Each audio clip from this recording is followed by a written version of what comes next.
Say that again. You rock! Oh, her. Say that again. Hello, Fargo!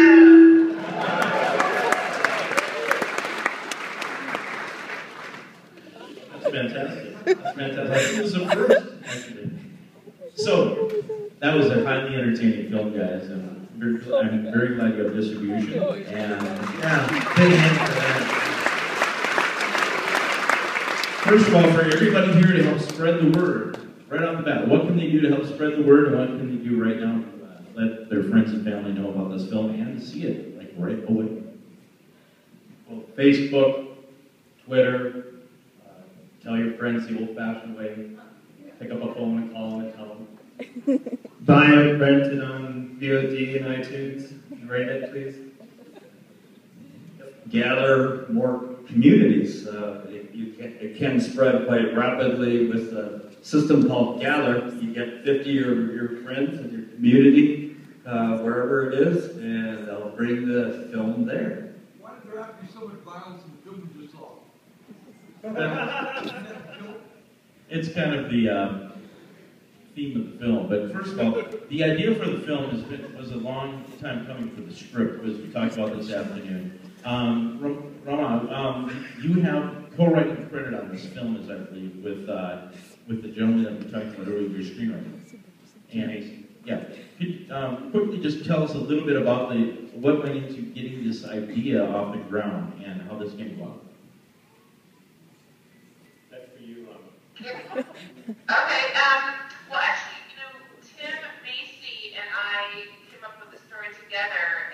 He had written a short story called The Brass Teapot, which you can read online, and there's some similarities, but it was a middle-aged couple who found a teapot at an antique store, and it got very dark from there. It was really, really dark, but it was beautifully written. And Tim and I realized that all of these younger people were reading the short story, so people from the ages of 16 to 24, and when we sat down and started brainstorming, we realized we really wanted to shift the story to appeal to a younger audience and make John and Alice, in their mid-20s. There's so many people coming out of college right now and experiencing the economic downturn that we felt that it could be really relevant. And we were really inspired by movies like War of the Roses and Witches of Eastwick. And we actually started off with the comic book.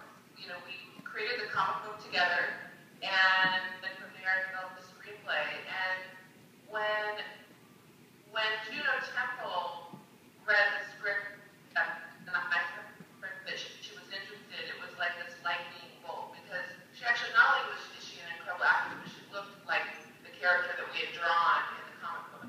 And so that was really how it began. The genesis was the short story, and then from there a comic book, and then a screenplay, which Tim wrote.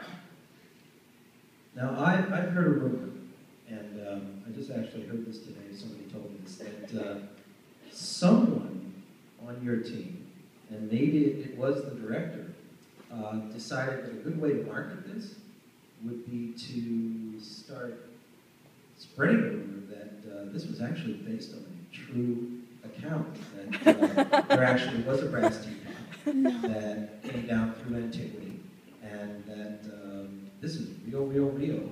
And is there any truth to that rumor? It's not a rumor. Okay. Stop. It's real. It's real. That's what I heard. Yeah. Google it. That's what I Whole heard. society of people following it now. That's what I heard. Jeff, you had a story about our two stars, excellent actors, by the way, that come into this film. He was just named the upcoming star at the BAFTA Awards, and tell us a little bit about what happened during this film. I'm so curious on the day. Well, probably the important news when she was on the red carpet accepting her up-and-coming Best Actress in Great Britain award. The person standing there with her was Michael, so they're still dating. So, and she was interviewed as Michael, and then she went on to discuss how they met on the brass teapot. Oh my God, that's cute. And But Pain brings people together. Yep, but before that happened, we had a discussion amongst ourselves saying, they seem like they really connected. Because on their little breaks, we went there when filming, for example, they started at 4 p.m. and went to 4 a.m. And during that period of time, there were breaks, and then Juno and Michael would come out, and they would smoke a cigarette, but you couldn't get them further than 3 inches apart at that time. They were very close and very into each other, and it's nice to see that they're still dating out there. And they're also very proud of their brass teapot. Stephen, with your role in the film here, it's a little different from your role in Fargo, and you've mastered 2 different accents from what I can tell. I know, a dialect that actually matched my face.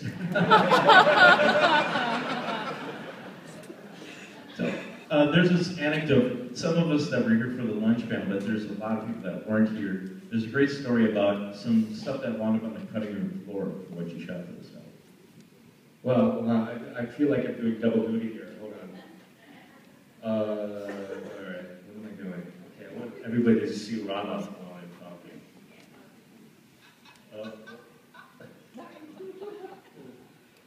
All right. In the original script, there were scenes that took place in history, like all the historical things that my character tells John and Alice about. There were actually flashbacks to the Taj Mahal and to different points in history, but because they couldn't really afford to go to these different countries, they didn't end up in the movie. But Rama, after principal photography, decided that she wanted to shoot one flashback scene. So she decided that she wanted me to play an ancestor of Dr. Ling, a 12th century Chinese warrior who was actually trying to get the teapot. So we went to Romania. I took wushu lessons. I was learning how to ride a horse, and we actually shot this whole scene in Romania where I was trying to get this teapot, and it was an amazing experience. I loved the whole thing, and we shot it in this beautiful castle, and it ended up on this cliff where I was with this woman who I was in love with, and I ended up getting shot by an arrow and falling off a cliff, and she got seduced by the teapot, this woman I was with, and then she ends up getting killed, and that was going to be the prologue of the movie. But the investors apparently and the producer decided it didn't quite work, so maybe it'll end up in the DVD extras. Okay, here's